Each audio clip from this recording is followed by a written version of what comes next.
Alright guys, तो welcome back to my YouTube channel. Friends, हम लोग इस वीडियो में देखने वाले हैं हिस्ट्री ऑफ जावास्क्रिप्ट।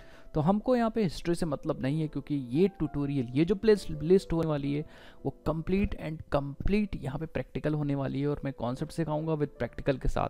बहुत ही ज़्यादा मज़ा आने वाला है। बट यहाँ पे आपको थोड़ी बहुत हिस्ट्री तो आपको पता होनी चाहिए, एटलीस्ट किसने बनाई और कब बनाई, ये सारी चीज़ें आपको पता होनी चाहिए। उसके बाद कुछ टर्म्स हैं, जैसे जावा वर्सेस जावास्क्रिप्ट हो गया, जावास्क्रिप्ट इंजन क्या होता है, इक्मास्क्रिप्ट क्या होता है, वो सारी डिटेल हम लोग इस वीडियो में बात करने वाले हैं। तो फ्रेंड्स, मैं आपको बताना चाहूँगा कि अभी तक आपने ये प्लेलिस्ट नहीं एक्सेस की तो आप जाके इसको एक्सेस कर लीजिए, और आप इसको बुक मार्क जरूर कर लें।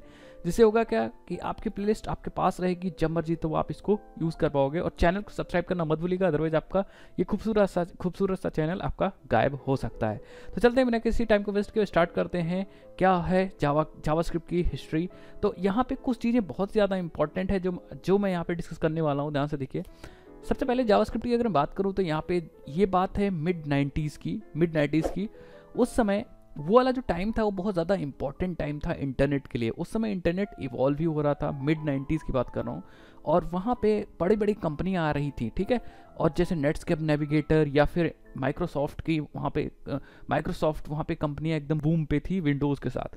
तो वहाँ पे बेसिकली 1995 में इंटरनेट बूम पे था, और वो उस समय इंटरनेट का बहुत ही ज़्यादा इंपॉर्टेंट टाइम था। उसी समय 1995 में नेटस्केप के प्रोग्रामर ब्रेंडन इच ने एक प्रोग्रामिंग लैंग्वेज डेवलप कर दी थी विद इन 10 डेज, और वो एक स्क्रिप्टिंग प्रोग्रामिंग लैंग्वेज थी, और ये लैंग्वेज सिर्फ 10 डेज में बनाई गई थी। अब ये कुछ फीचर्स को इम्प्रूव करने के लिए बनाई गई थी, क्योंकि उस समय मैंने अभी बताया कि इंटरनेट के लिए वो टाइम बहुत बूम था, और दो कंपनियां आमने सामने थी। एक थी नेटस्केप कंपनी अपना ब्राउज़र लेके, नेटस्केप नेविगेटर, और एक दूसरी कंपनी थी अपना ब्राउज़र लेकर के जिसका नाम था माइक्रोसॉफ्ट, और वो अपना ब्राउज़र इंटरनेट एक्सप्लोरर को कॉम्पीट करा रही थी नेटस्केप नेविगेटर से। तो सारे दोनों कंपनियां अपने अपने ब्राउज़र को, मतलब जंग कह सकते हैं, जंग छिड़ गई थी। तो उसी समय ब्रेंडन इच ने एक नई स्क्रिप्टिंग लैंग्वेज बनाई दी थी विद इन 10 डेज में 1995 में। और मैं अभी आपको फोटो भी दिखा दूंगा ब्रेंडन इच की। यहाँ पे सबसे पहले ओरिजिनली इसका नाम मोचा रखा गया, मोचा स्क्रिप्ट। उसके बाद इसका नाम लाइव स्क्रिप्ट किया गया, एंड द लेटर इसका नाम जावास्क्रिप्ट किया गया। अब जावास्क्रिप्ट इसका नाम किया गया, इसका भी एक रीजन है। जावास्क्रिप्ट नाम क्यों किया गया ये भी मैं अभी बात करूंगा, जब मैं बात करूंगा जावा वर्सेस जावास्क्रिप्ट और जावा में क्या अंतर है या क्या रिलेशन है, ये मैं बात करूंगा। सबसे पहले आप यहाँ पे ब्रेंडन इच की फोटो देख लीजिए। ये वो आदमी थे ये वही इंसान है जिन्होंने जावास्क्रिप्ट बनाई थी। तो ऑब्वियस बात है, एक सैल्यूट तो इनके लिए बनता ही है, क्योंकि इतनी बढ़िया लैंग्वेज है, इतनी पावरफुल लैंग्वेज है, जिसको पढ़ करके आप बहुत सारे पैसा कमा सकते हैं और बहुत सारी चीज़ें कर सकते हैं। इवन अपने बिजनेस को भी अच्छा कर सकते हैं इसके कोडिंग, इसमें सॉफ्टवेयर्स को क्रिएट कर करके, अलग अलग तरीके के सॉफ्टवेयर क्रिएट कर करके। तो आप काफ़ी हेल्प ले सकते हैं जावास्क्रिप्ट से अपने ज़िंदगी में, कह सकता हूँ तो भाई लाइफ ही के लिए तो सब लोग पढ़ रहे हैं, ठीक है। तो 3 पॉइंट इंपॉर्टेंट है हिस्ट्री जावास्क्रिप्ट में। 3 सबसे ज़्यादा इंपॉर्टेंट पॉइंट है। यही 3 पॉइंट मैंने लिखे हैं। अगर आपको हिस्ट्री कभी भी देखनी है तो ये 3 पॉइंट तो आपको आने चाहिए, इसीलिए मैंने इनको छांट करके अलग कर दिए थे, ठीक है। सबसे पहला पॉइंट कि उस समय जब जावास्क्रिप्ट इवॉल्व हुई थी तो मिड 90s में उस समय सबसे हाइक टाइम था इंटरनेट का। उस समय बहुत ज़्यादा इंपॉर्टेंट टाइम था इंटरनेट का। उसी समय दो कंपनी आमने सामने थी और ब्राउजर्स की एक तरीके की जंग छिड़ी थी। अगर आप इंटरनेट पे जाओगे, सर्च करोगे तो काफ़ी चीज़ें मिल जाएंगी। उसी समय ब्रेंडन इच नेटस्केप में काम कर रहे थे, और उसी समय इन्होंने एक प्रोग्रामिंग लैंग्वेज या स्क्रिप्टिंग लैंग्वेज बना दी थी। उस समय के लिए तो स्क्रिप्टिंग लैंग्वेज ही थी विद इन 10 डेज। ओरिजिनली इसका नाम मोचा रखा गया, मोचा स्क्रिप्ट, बट बाद में इसका नाम लाइव स्क्रिप्ट कर गया, और उसके बाद में भी इसका नाम चेंज करके जावास्क्रिप्ट रख दिया गया। अब अगर यहाँ पे नेक्स्ट आगे बढ़ते हैं तो आप ध्यान से देखिएगा, इसके जस्ट बाद में बात करने वाला हूँ जावास्क्रिप्ट वर्सेस जावा। तो इसके जस्ट बाद में बात करने वाला हूँ जावा वर्सेस जावास्क्रिप्ट। अब भैया, क्योंकि जावास्क्रिप्ट का नाम भी जावास्क्रिप्ट है और जावा का नाम जावा है, दैट मीन्स दोनों नाम देखो आपको सिमिलर लग रहा होगा। बहुत सारे लोग जब पहली बार सीख रहे होते हैं तो उनको क्या लगता है, ये दोनों चीज़ें सिमिलर लगती हैं कि भैया जावास्क्रिप्ट कहीं जावा का पार्ट तो नहीं। ये जावास्क्रिप्ट हम लोग सीखने वाले हैं, ये जावास्क्रिप्ट ये वाली JS है, ठीक है, एंड ये जावा ये वाली जावा है। तो बहुत लोग को ऐसा सिमिलर लगता है, बट इन दोनों में बहुत ज़्यादा डिफरेंस है। ऐसा सिर्फ और सिर्फ ट्रिक थी। क्या ट्रिक थी मैं आपको बताता हूँ, ठीक है। तो JavaScript and Java has almost nothing in common. तो जावास्क्रिप्ट और जावा में कोई भी रिलेशन नहीं है। यहाँ पे आप सबसे पहला पॉइंट मैंने आपका क्लियर कर दिया कि इस जावास्क्रिप्ट में और इस जावा में कोई भी रिलेशन नहीं है, और ना ही ये जावास्क्रिप्ट इस जावा की टेक्नोलॉजी है। तो अगर आप ये सोच रहे हो कि भैया जावा और जावास्क्रिप्ट में कोई रिलेशन है, या जावा सीखेंगे तो जावास्क्रिप्ट आ जाएगी, या जावास्क्रिप्ट सीखेंगे तो जावा आ जाएगी, ऐसा कुछ नहीं है। ये जावास्क्रिप्ट जब बनी थी इसका नाम जावास्क्रिप्ट क्यों रखा गया था, ध्यान से देखिए, पहले मोचा रखा गया, देन लाइव स्क्रिप्ट रखा गया एंड देन जावास्क्रिप्ट रखा गया। ये देखिए किस लिए रखा गया। It was also a marketing tactic to divert some attention from the Java, which was the most buzz about language at that time। तो एक्चुअली हुआ क्या था, उस समय जब ये जावास्क्रिप्ट बनी थी, जब बनाया था ब्रेंडन इच ने, तो उस समय जावा बहुत हाइक पे थी, जावा बहुत ज़्यादा पॉपुलैरिटी गेन कर रही थी एप्लेट वगैरह को लेकर के और प्लेटफॉर्म इंडिपेंडेंसी को लेकर के। तो जावा उस समय बहुत हाइक पे थी, बहुत सारे लोग इसको यूज़ कर रहे थे, ये मार्केट में पॉपुलर ही हो रही थी, आई थी नई नई लैंग्वेज, ठीक है। तो उस समय जब जावास्क्रिप्ट आई तो क्योंकि जावा का उस समय एक बज़वर्ड, मतलब कह सकते हैं ना बज्ड था, या फिर कह सकते हैं बहुत ज़्यादा पॉपुलैरिटी गेन कर रही थी उस समय, या चल रही थी, ऐसा कह सकते हैं। तो इन लोगों ने सोचा यार कि अगर हम जावा स्क्रिप्ट नाम रखेंगे जावा से रिलेटेड, तो ये एक मार्केटिंग टेक्निक साबित हो सकती है, ये हमारी लैंग्वेज को प्रमोट कर सकता है जावा स्क्रिप्ट। लोग जिसको नहीं पता वो सोचेंगे भैया जावा स्क्रिप्ट क्या है, जावा का ही पार्ट होगा, तो जावा के साथ साथ हमारी जावा स्क्रिप्ट भी प्रमोट हो जाएगी। तो उन्होंने दिमाग लगा के ये नाम सिर्फ ऐसे ही रख दिया और कोई इसमें कोई रिलेशन नहीं है। बस एक चीज़ मैं बताना चाहूँगा भाई कि अगर आप जावा आती है देन आप जावास्क्रिप्ट पढ़ते हो तो बहुत सारी चीज़ें आपको सिमिलर लगेंगी, तो आप परेशान मत होइएगा, अच्छी बात है क्योंकि सिमिलर लगेंगी। जैसे मैंने यूज़ किया तो जो स्ट्रिंग के फंक्शंस वगैरह हैं, तो जो जावा पढ़ चुका ऑलरेडी वही सेम फंक्शंस एग्जैक्टली यूज़ होते हैं, तो अच्छी बात है। तो मोस्टली मुझे तो सिमिलरिटी लगती है, बट कोई भी चीज़ है नहीं, फंक्शंस वगैरह मोस्टली जावा जैसे ही हैं। मैंने जितना यूज़ किया, एक्सपीरियंस किया, वो चीज़ उस एक्सपीरियंस बेसिस में आपको ये चीज़ बता रहा हूँ। आगे बढ़ते हैं और अब बात करते हैं यहाँ पे भैया इकमा स्क्रिप्ट क्या है। इकमा स्क्रिप्ट बहुत ही इंपॉर्टेंट चीज़ है। तो इकमा स्क्रिप्ट इज़ अ स्टैंडर्ड, तो अब आप कंफ्यूज मत होइएगा जावास्क्रिप्ट और इकमा स्क्रिप्ट क्या है भैया। इकमा स्क्रिप्ट एक स्टैंडर्ड है, एक क्या है, एक स्टैंडर्ड है, और इस स्टैंडर्ड को बहुत सारी लैंग्वेजेस फॉलो करती हैं, जैसे एक्शन स्क्रिप्ट हो गया, जे स्क्रिप्ट हो गया और जावा स्क्रिप्ट हो गया, ये सारे यूज़ करती हैं इकमा स्क्रिप्ट को।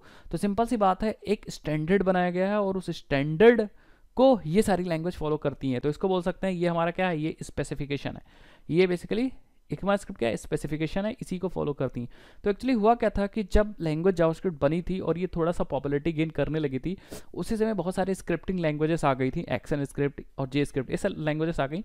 तो यहाँ पे अब क्योंकि ये सारी लैंग्वेजेस ब्राउज़र पे चलेंगी, तो ऐसा हो सकता है ना कि भैया एक चीज़ में कोई अलग फीचर हो, दूसरी चीज़ में अलग फीचर हो, तो सारे ब्राउज़र उसको कैसे सपोर्ट करेंगे। तो हुआ क्या कि नेटस्केप ने सोचा यार एक काम करते हैं कि भैया एक कोई स्टैंडर्ड बना ले और उसी स्टैंडर्ड को सारी लैंग्वेजेस फॉलो करने, जितने भी स्क्रिप्टिंग लैंग्वेजेस हैं। तो होगा क्या, उस केस में सपोर्टेबिलिटी जो होगी, कंपेटेबिलिटी होगी, वो अच्छे से प्रोवाइड हो पाएगी, दैट मीन्स कंपेटेबल हो पाएगा। तो उन्होंने कहा भैया एक काम करते हैं, एक चीज़ बना देते हैं, सपोज दिस चीज़ है और कोई भी अपग्रेड अपडेशन होगा या कुछ भी होगा, सो इसी स्पेसिफिकेशन में होगा या इसी स्टैंडर्ड में होगा और इसी स्टैंडर्ड को सब लोग फॉलो करेंगी। जैसे इसी स्टैंडर्ड को हम लोग ये भी फॉलो करेगी और इसी स्टैंडर्ड को ये भी फॉलो करेगी और इसी स्टैंडर्ड को ये भी फॉलो करेगी। दैट मीन्स अगर इस वाली चीज़ में कह दिया गया कि भैया ये फीचर है, ये फीचर 1 दिया गया, तो अगर ये एक्शन स्क्रिप्ट इस स्टैंडर्ड को फॉलो कर रही है तो ये फीचर इसको भी देना पड़ेगा, और जावास्क्रिप्ट इसको फॉलो कर रही है तो ये फीचर इसे भी देना होगा, और जेस्क्रिप्ट इसे फॉलो कर रही है तो ये इसे भी देना होगा। दैट मीन्स ये एक स्पेसिफिकेशन है, इसमें चीज़ें बताई जा रही हैं।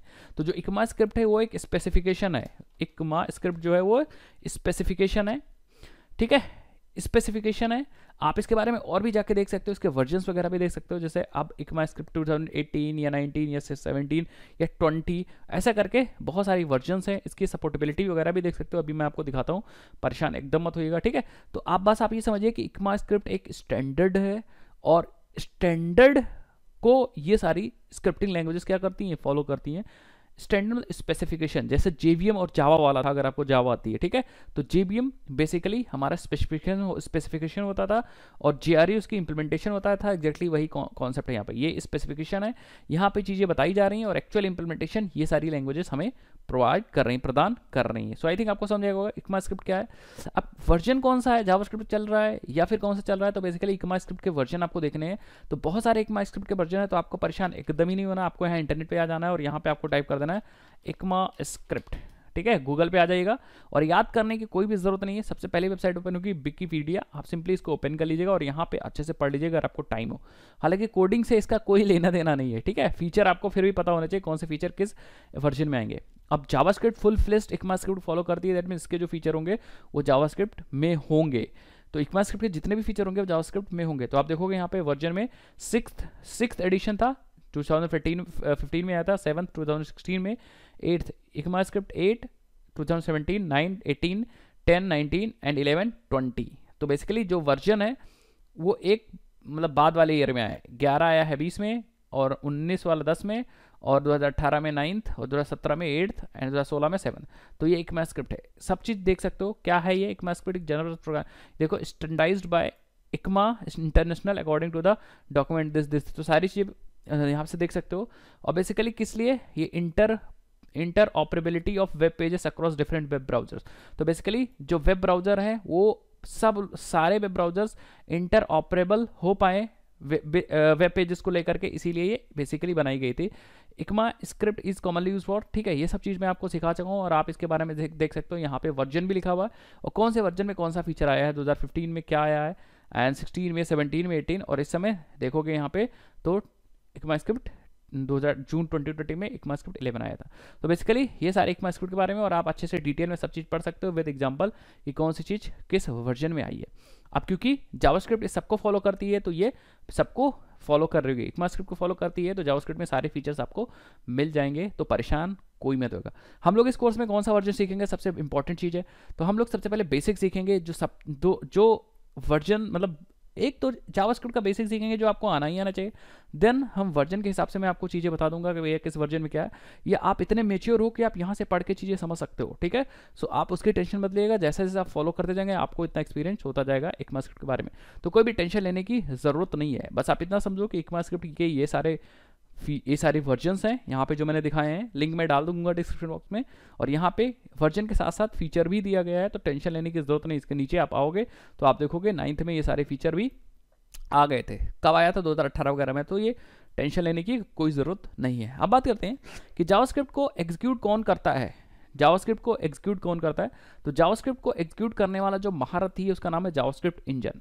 ये जो इंजन है ये जावास्क्रिप्ट को एग्जीक्यूट करता है, जावास्क्रिप्ट के कोड को एग्जीक्यूट करता है। तो क्योंकि जावास्क्रिप्ट सबसे पहले जब आई थी तो ब्राउज़र में आई थी, तो ब्राउज़र में हर एक ब्राउज़र के पास ये जावास्क्रिप्ट इंजन होता था, ये जावास्क्रिप्ट इंजन होता था। जैसे मैंने एक यहाँ पे लिख करके भी रखा है जावास्क्रिप्ट V8, तो ये फोटो मैंने ऐसे लगाती थी, ये क्रोम का V8 इंजन है, जावास्क्रिप्ट का इंजन है जिसका नाम है V8, ठीक है। ये क्रोम का, गूगल क्रोम का है। गूगल क्रोम के अंदर ये वाला V8 इंजन होता है जो जावास्क्रिप्ट के कोड को क्या करता है, एग्जीक्यूट करता है। इतना तो आप समझ गए होंगे। तो यहाँ पे JavaScript engine is a computer program that execute JavaScript code. तो सिंपल सी बात है, ब्राउजर में अगर जावास्क्रिप्ट चल रही है तो जावास्क्रिप्ट का इंजन उसे एग्जीक्यूट कर रहा है। अगर ब्राउजर से बाहर Node.js वगैरह भी उसे चला रहे हैं तब भी वहाँ पे कौन चला रहा होगा, जावास्क्रिप्ट का इंजन उस कोड को चला रहा होगा। तो अगर आपको जावास्क्रिप्ट सीखना है, जावास्क्रिप्ट का इंजन क्या होता है, तो डिटेल में जानना है तो आप जाके गूगल सर्च कर सकते हो। तो आप मैं यहाँ पे बता दूँ कि कुछ जावास्क्रिप्ट इंजन है, जैसे हर एक ब्राउजर पे अलग अलग है। जैसे हमारे जो क्रोम में आप जावास्क्रिप्ट इंजन यूज करते हो वो V8 यूज़ करते हो। यहाँ ये V8 जो इंजन है वो क्रोम यूज़ होता है, बेसिकली बनाया गया था क्रोम ब्राउज़र के लिए और क्रोमियम ब्राउज़र के लिए। साथ ही साथ में V8 Node.js में भी यूज़ होता है, तो Node.js में भी क्रोम V8 यूज़ होता है, तो यही वाला Node.js वगैरह में भी यूज़ होता है। और जो फायरफॉक्स में उसका नाम है स्पाइडर मंकी। बेसिकली यही वाला जो जावास्क्रिप्ट इंजन था वो ब्रेंडन इच ने सबसे पहली बार नेटस्केप में बनाया था। आप जाके यहाँ पे पढ़ भी सकते हो इंटरनेट पे। तो स्पाइडर मंकी फायरफॉक्स में यूज़ होता है, एंड चक्रा यूज़ होता है इंटरनेट एक्सप्लोरर में।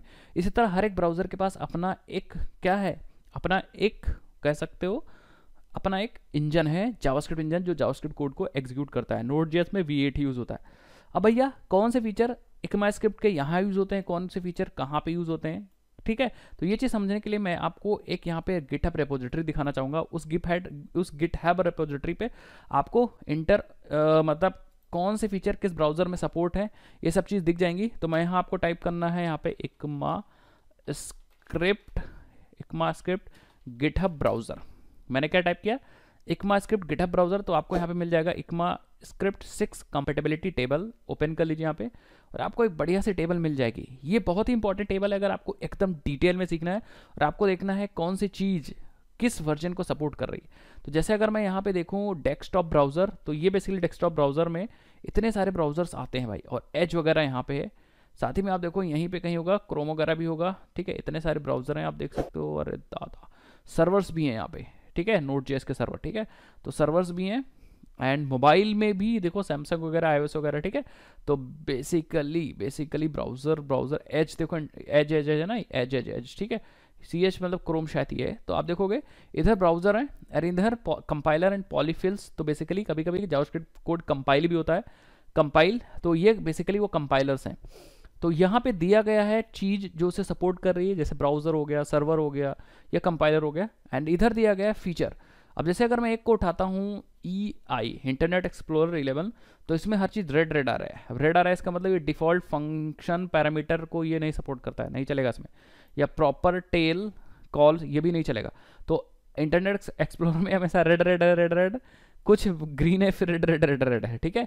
तो यहाँ पे इंटरनेट एक्सप्लोरर इन सारे फीचर्स को सपोर्ट नहीं करता। कॉन्ग कोई ब्राउज़र है उस वो भी इन सब चीज़ों को सपोर्ट नहीं करता, इवन किसी को ही नहीं सपोर्ट करता, ठीक है। तो अगर मैं इसको उठाऊँ, ठीक है, तो ये सबको सपोर्ट कर रहा है, सबको सपोर्ट कर रहा है।